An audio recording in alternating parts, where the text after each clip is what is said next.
Swayam Prabha. Digital India. Educated India.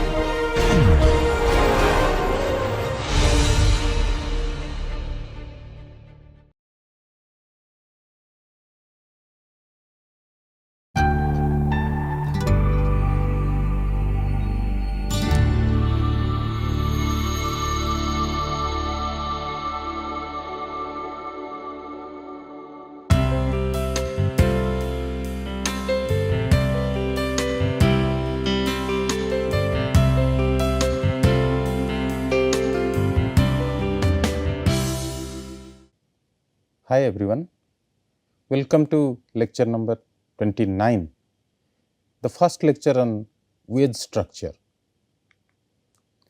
In our last module, we discussed on compensating wage differentials. We discussed about why this compensating wage differential arises and the workers' reservation price, which bribes the workers to go for some kind of risk jobs. That reservation price gives the wage increase that will persuade the worker to accept a job with an unpleasant characteristic such as the risk of injury. Further, the worker will switch over to a risker job if the market compensating wage differential exceeds the worker's reservation price. However, firms choose whether to offer a risk environment or to offer a safe environment to their workers.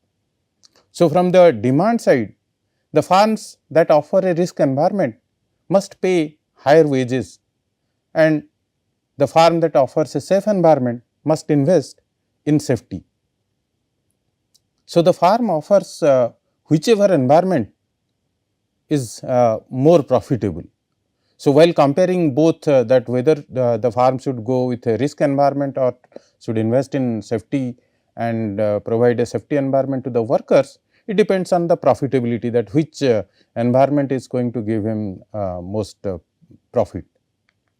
So, the market compensating wage differential is the amount of extra wage or money required to convince the marginal worker, which means the last worker hired, to move to the riskier job.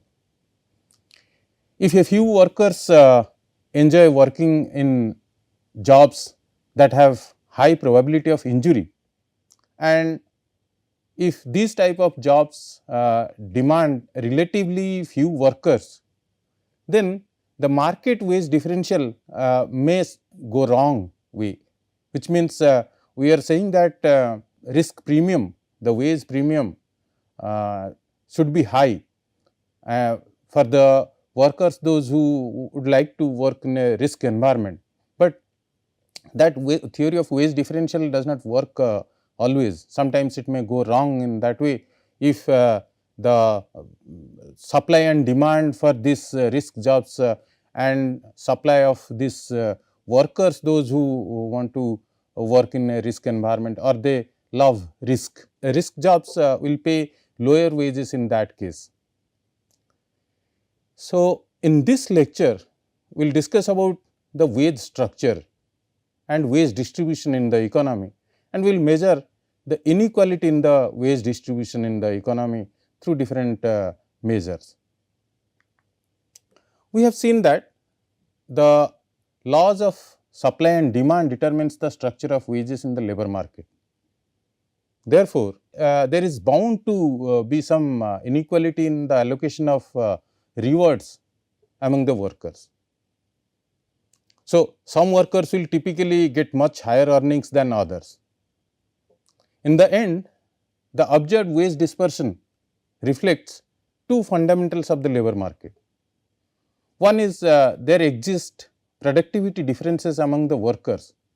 So, greater the productivity differences, the more unequal wage distribution will be there in the economy. Second, the rate of return of skills that varies across labor markets and over time. So, while responding to the changes in the demand and supply for the skills, the rate of return to the skills that varies. So, if the greater the rewards of skills, the greater the wage gap between the skilled and non-skilled workers and more unequal distribution of the income. So, in this lecture, we will examine the factors that determines the shape of the wage distribution, which means why a few workers get very large share of the rewards distributed by the labor market in the economy, why there is a skewed distribution. Now, the shape of this wage distribution across the globe has changed in a very historic way. If you look at the data, top 1% of the individuals is over 20 earns 19.6% of national income at world level. So, this is the data which we have collected from World Inequality Database. You can see it is a long database from 1900 to 2022, which means over 100 years. In this figure, we have taken into consideration that the top 1% population the individuals over those who are over age 20, their share to the national income. At world level, you can see it is 19.6% in 2022, and this varies across the countries. In United States, it is 20.9%, whereas in France it is 12.7%. You can see in Germany it is 10.3%. In China it is 15.7, in South Africa you can see it is 19.3, and in United Kingdom it is 10.2. So, the point here is that it varies across the state, across the countries, and the magnitude of share of the national share is concentrated roughly 10 to 20% at the top level. When we see the top 10% national share, you can see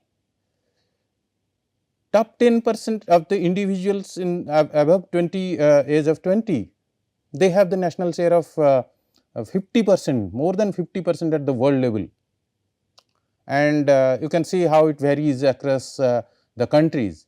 In United States it is 48%, in France it is 34%, in Germany it is 34%, in China it is 43.4%. In South Africa, you can see it is 65%.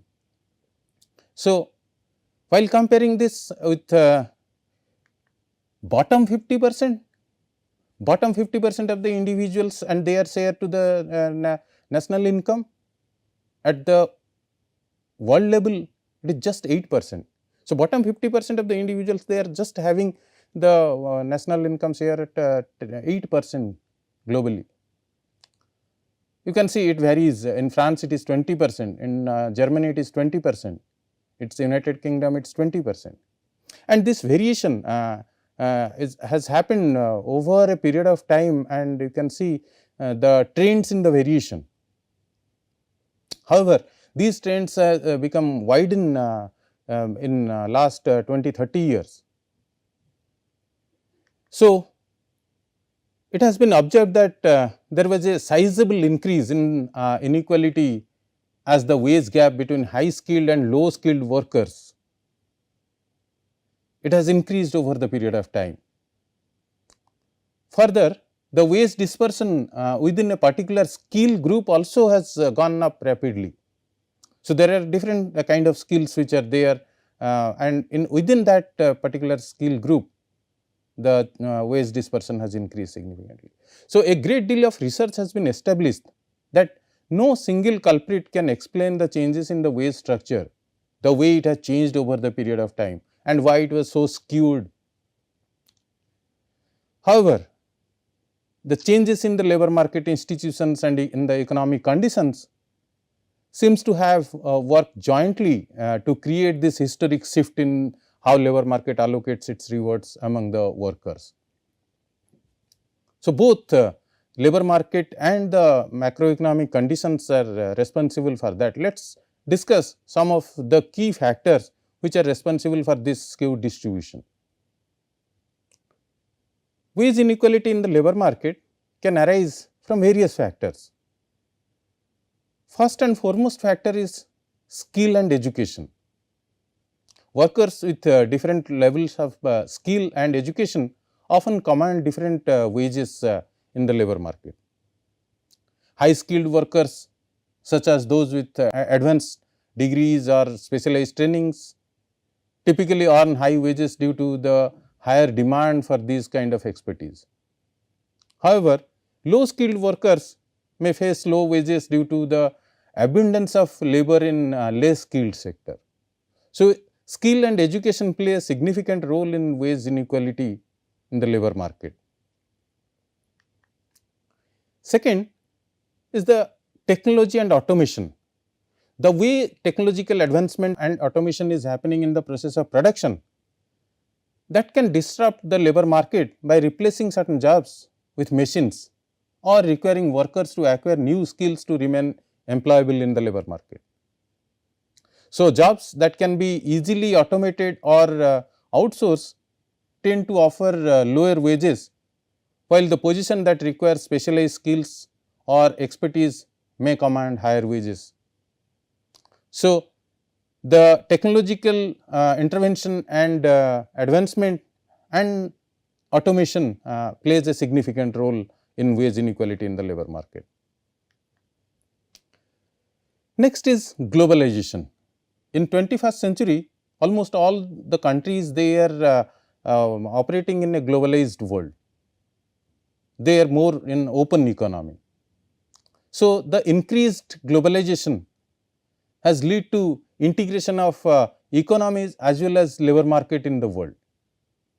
So, almost all the economies, they have realized that the growth can only be achieved while participating and integrating in the world economy.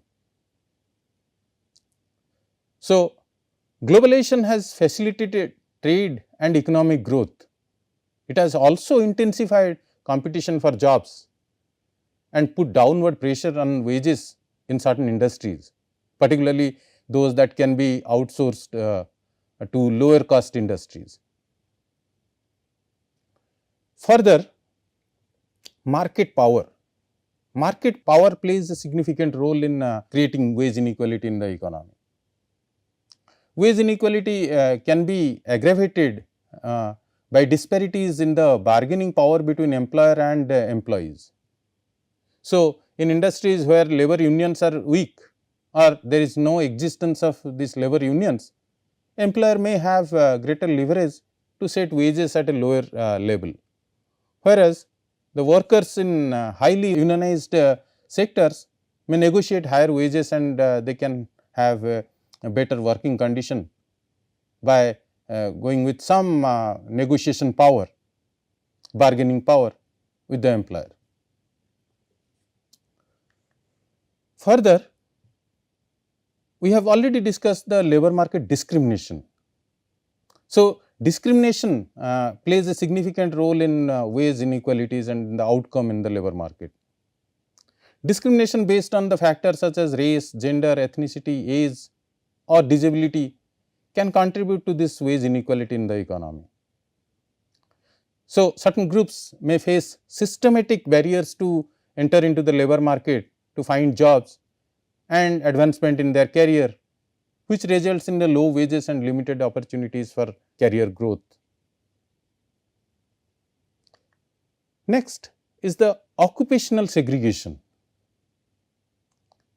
Occupational segregation may lead to wage inequality in the labor market. Means we have segregated some works in terms of gender. Like when we talk about occupational segregation, segregation refers to the concentration of certain demographic groups in specific occupations or industries. So, these occupations are meant for these group of people or these occupations are meant for these industries. You can take for example, women.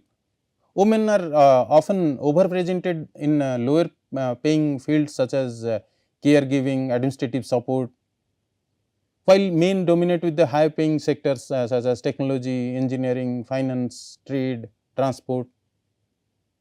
So, this occupational segregation leads to some kind of wage inequality in the labor market. Sometimes it may happen that the policy decisions may lead to wage inequality in the labor market.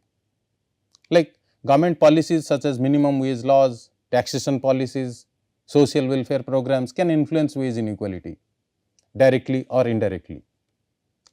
So, policies that promote equitable access to education, training and healthcare can help to mitigate these wage disparities, while tax policies that favor the wealthy and or deregulate in favor of the corporate houses, which may worsen the inequality in the labor market.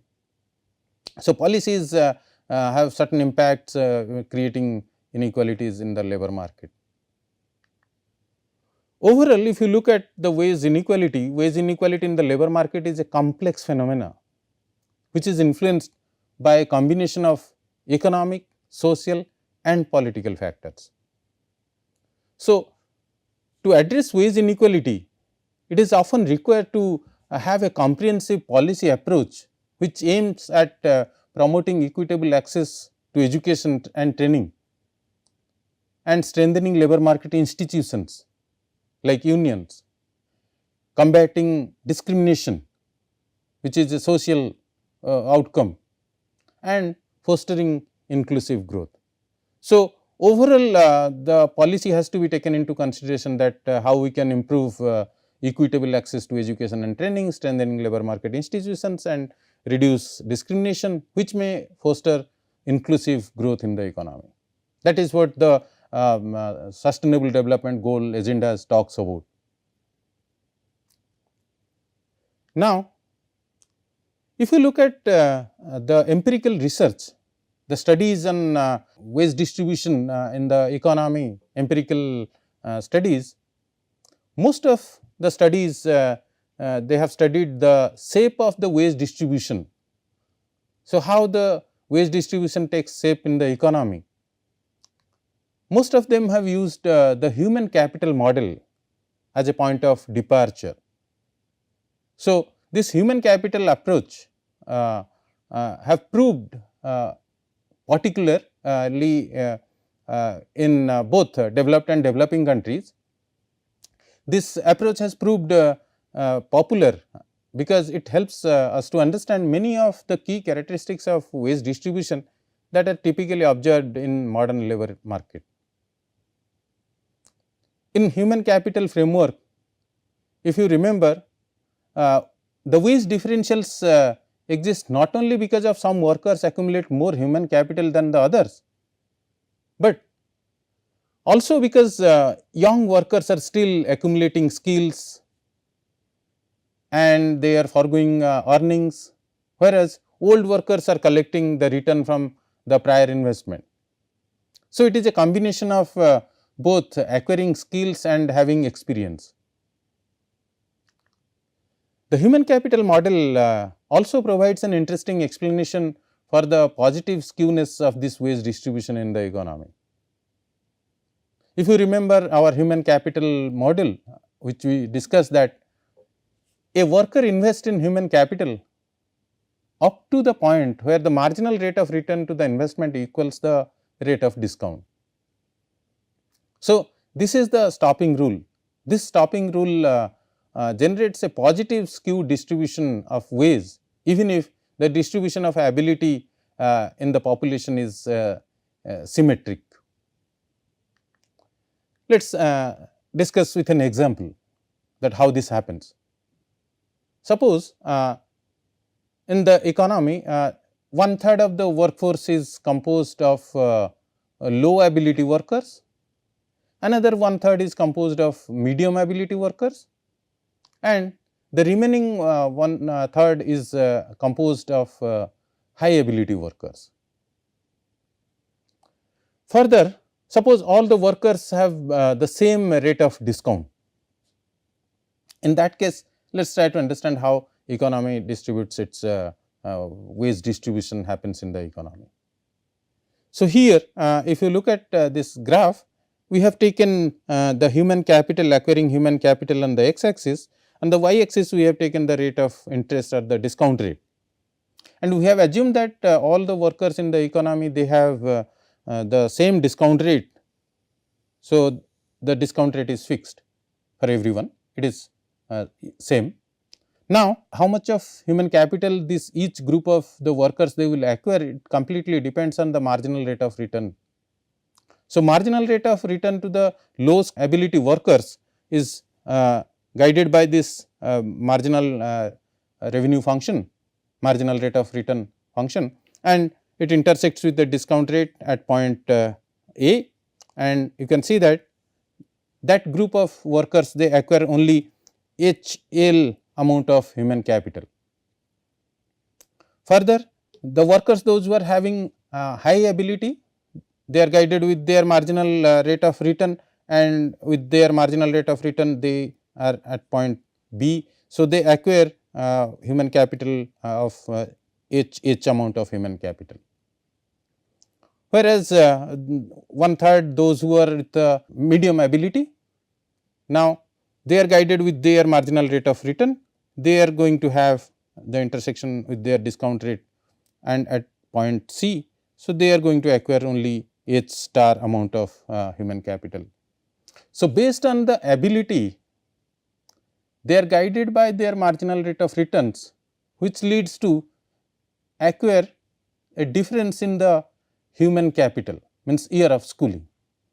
So, they enter with, to the labor market with this difference in the human capital, which is because of their difference in the ability.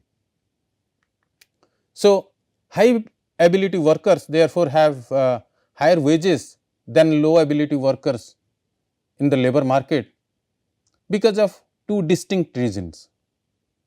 First, high ability workers would earn more than low ability workers even if both groups acquire the same amount of human capital, because the ability itself is a characteristic that increases the productivity and earnings in the labor market.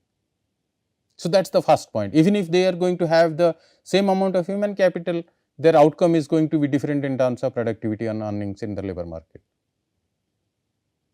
Further, high ability workers also earn more because they acquire more human capital because of they are more able. So, put it differently, the positive correlation between the skill, the human capital and the ability, that stretches out wages in the population and generates a positive skewed distribution.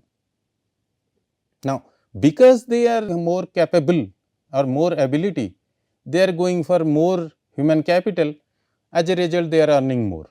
That is one line of argument. Another line of argument is that even if they are going to, both the groups are they are going to have the same human capital, they are going to earn more because of their ability, which leads to higher productivity and earnings in the labor market. So, high ability workers therefore have higher wages than low ability workers in the labor market. Now, how can we measure this inequality in the income distribution?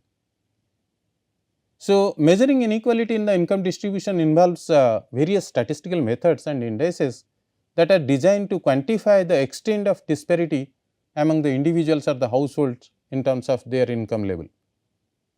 Let us discuss about some of the indices, the measures through which we can measure this inequality in the income distribution. First, the widely used measure is the Gini coefficient. The Gini coefficient is one of the most widely used measure in the income inequality. It ranges from 0 to 1, where 0 represents the perfect equality, which means everyone has the same income, whereas 1 represents the perfect inequality, which means one person has all the income. So, higher Gini coefficient indicates a greater inequality in the economy.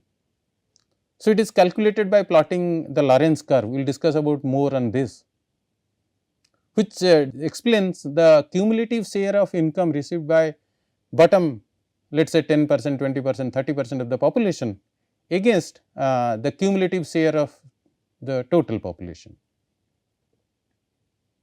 We will discuss about more on this, how we can estimate this Gini coefficient and what exactly the Lorenz curve is.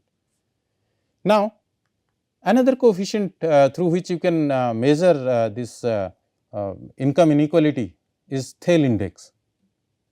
The Thale index provides another measure of income inequality that takes into account both within group and between group disparities.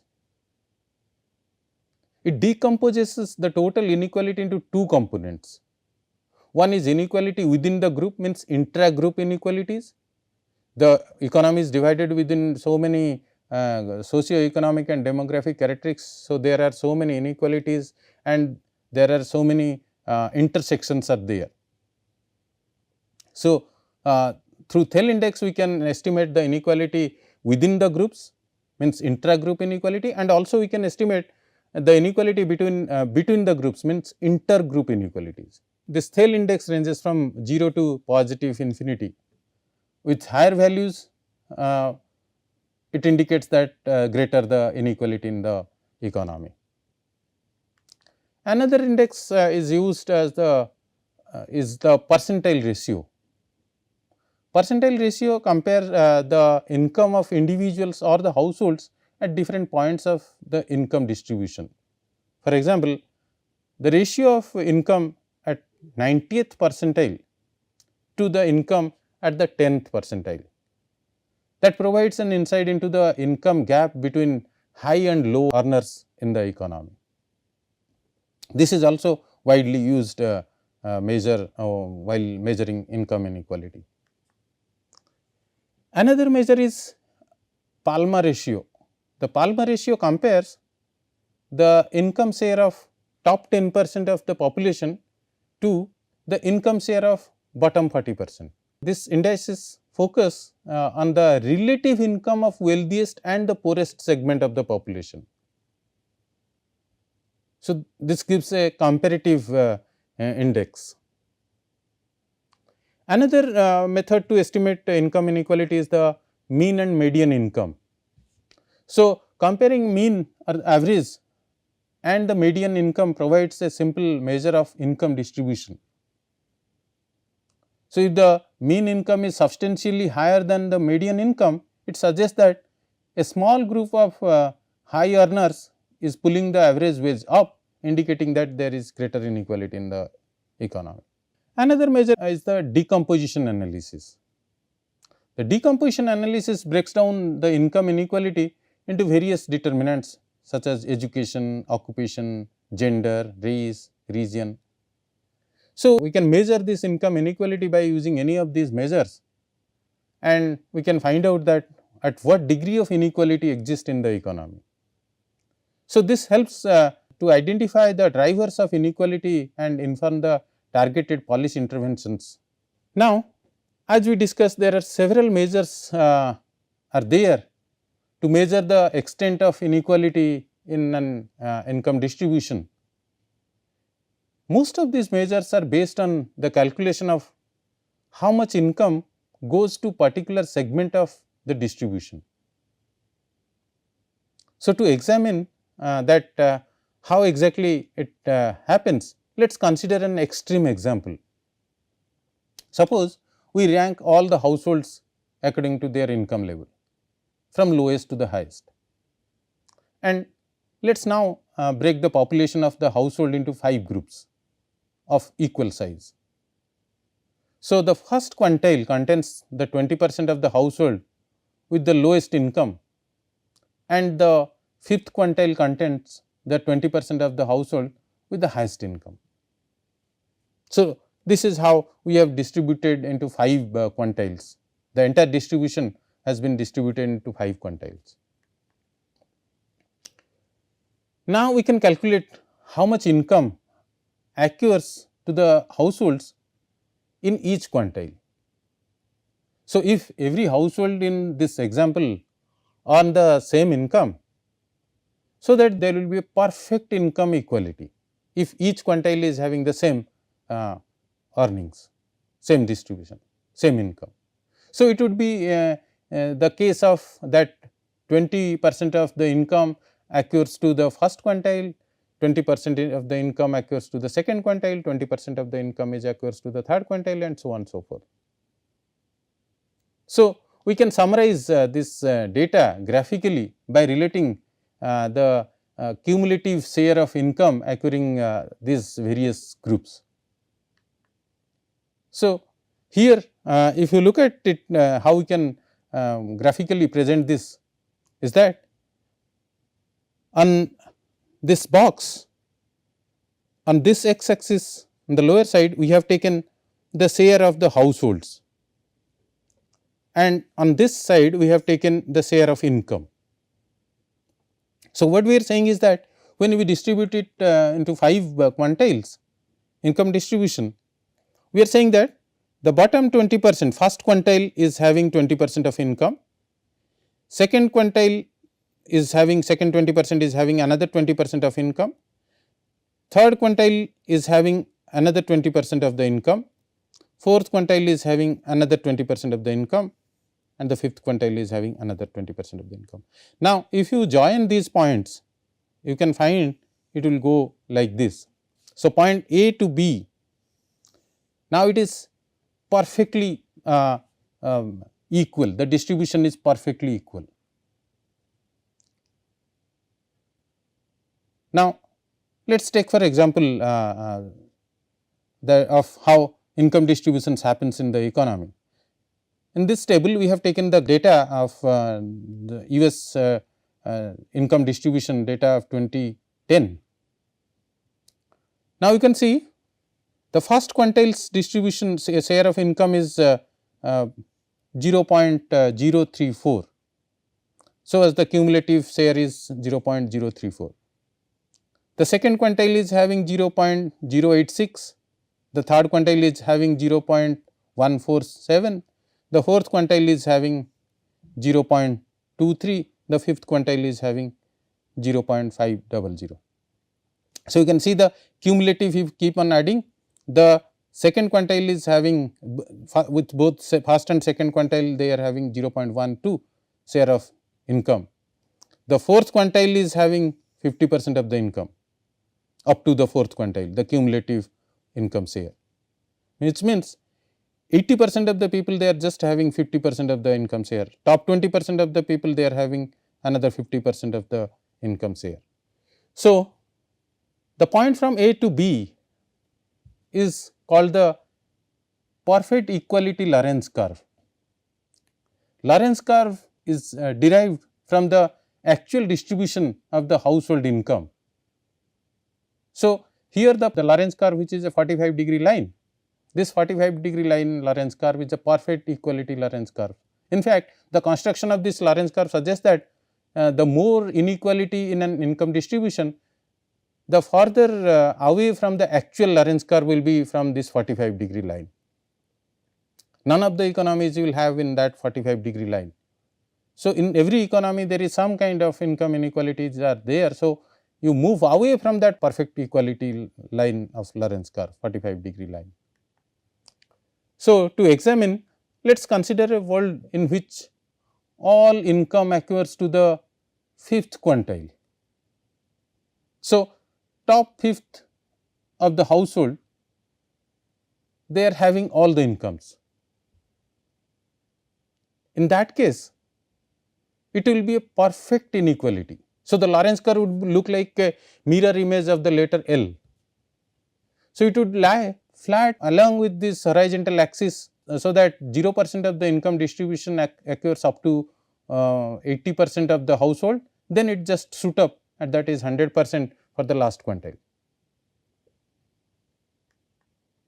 So, the intuition behind this construction of this Lorentz curve suggests that the area between the perfect equality Lorentz curve and the actual Lorentz curve can be used to measure the inequality. So, how we can measure inequality through this Lorentz curve? The idea was that none of the economies can lie on this perfect equality line. So, they move away from this perfect equality line. So, to measure the degree of inequality, this can be estimated simply by taking the ratio, the area between this perfect equality Lorentz curve, the perfect equality Lorentz curve, the area is this one, A, B, C triangle, minus the actual Lorentz curve, this is the actual Lorentz curve. So, if you take away this actual area under this Lorentz curve and the perfect equality of the Lorentz curve, then you are left with this shaded area. So, this shaded area divided by the area under perfect equality, means this ABC triangle, that will give you a coefficient which is called Gini coefficient. So, Gini coefficient measures the degree of inequality in the economy, which is nothing but it presents the area between perfect equality Lorentz curve and the actual Lorentz curve, the difference between these two divided by the area under perfect equality Lorentz curve, and the value will range from 0 to 1. So, this definition implies that Gini coefficient would be 0 when the actual distribution of the income exhibits perfect equality, and would be equal to 1 when the distribution of the income exhibits perfect inequality, that is when all the income goes to the highest quantile.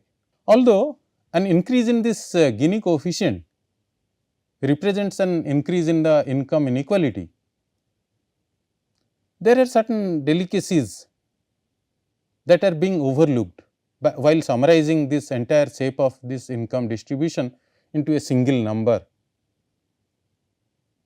either it is between 0 to 1. Let us consider one example how there are certain loopholes are there. Consider for an example the impact of a shift in the income from the bottom quantile to the top quantile.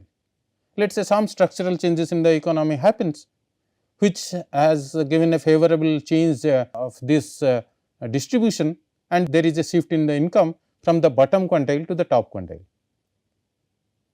There is some changes has happened in the economy. So, this shift obviously increase the Gini coefficient. So, it turns out that we can obtain a similar numerical increase in the Gini coefficient by transferring some amount of income from say second to third quantile or third to top quantile. So, although these numerical increases in the Gini coefficient is the same, the two redistribution is not identical.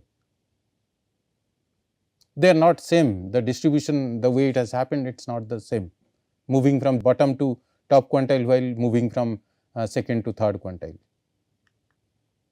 Because of this ambiguity, many studies use additional measure of inequality to find the robustness of the result. So, another commonly used measures are like 90 to 10% wage gap and 50 to 10% wage gap. So, 90 to 10% wage gap gives the percent wage differential between workers at 90th percentile of the income distribution and the worker at the 10th percentile. So, the 90-10 wage gap provides a measure that range of the income distribution between this 90 to 10. So, the 50 to 10 wage gap gives the percent wage differential between the workers at the 50th percentile and the worker at 10th percentile. So, 50-10 wage gap provides a measure of inequality between the middle class and the low income workers. So, these are some additional measures which are used to find the robustness of these different measures. So, one measure may not give you a perfect or right result. So, to find the robustness, you have to test the results by using 2-3 indices. Now, if we summarize our discussion, we can say that there is a positive correlation between human capital investments and ability, which implies that wage distribution is positively skewed, so that workers in the upper tail of the wage distribution gets a disproportionately large share of the national income. So, it is because of the ability, because of the human capital, which leads to a kind of skewed wage distribution in the economy. However, we cannot say that there is only single factor which can explain this unequal distribution of the income. As we discussed, there are multiple factors like economic factors, social factors and political factors which are responsible for this unequal distribution of wages in the economy. In our next lecture, we will discuss about why did wage inequality increase. As we see through the graphs, the data provided by World Inequality Database, this wage inequality has increased over the period of time. So, in our next lecture, we will discuss about why did wage inequality increase. Thank you.